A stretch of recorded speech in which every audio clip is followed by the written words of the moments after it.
19th of February, Minister Hunt called the EU Health Minister to advocate for release of the AstraZeneca vaccine to Australia. On the 20th of February, AstraZeneca was advised by the European Commission to withdraw their application and submit a revised application for 250,000 doses manufactured in Italy.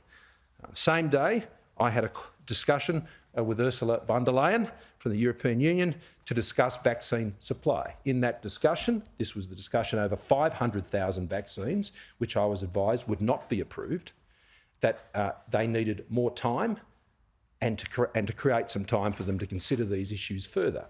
I agreed to do that and to work with the Commission to ensure we could get to a position where we could gain access to some of these supplies. Subsequently, an application was made for 250,000 doses out of what was to be 500,000 doses, and on the 3rd of March, the European Union denied export of those 250,000 doses to Australia. On the 15th of March, Minister Hunt wrote to the EU Health Minister seeking the EC to review their decision to deny export of AstraZeneca vaccines to Australia. On the 17th of March, I wrote to the President of the EC requesting the export of 1 million doses from our original 3.8 million, which were originally to be for Australia, to ensure that we could make them available to Papua New Guinea to deal with the humanitarian crisis that was emerging in that country. We have still not received any response to that request. Minister Hunt wrote to AstraZeneca Global to request them to resubmit their export application to the EC for the doses, and we have been seeking further calls with the President of the EC to discuss these matters.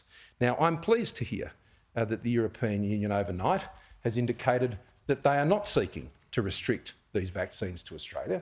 So I'll be very pleased, as will the Minister, to write again in parallel both to AstraZeneca to seek the export licences for the full amount of the doses, the 3.8 million, to be provided to Australia. And I can assure you that the first million of those will be used to support the humanitarian effort that we're putting in place for Papua New Guinea.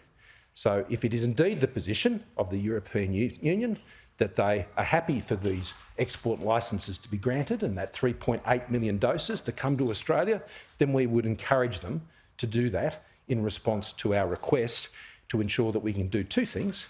Firstly, to provide support to our Pacific family in Papua New Guinea that are undergoing a humanitarian crisis, and to support them with those 1 million doses, and to ensure that those contracted doses for Australia can be part of the vaccination rollout here in this country.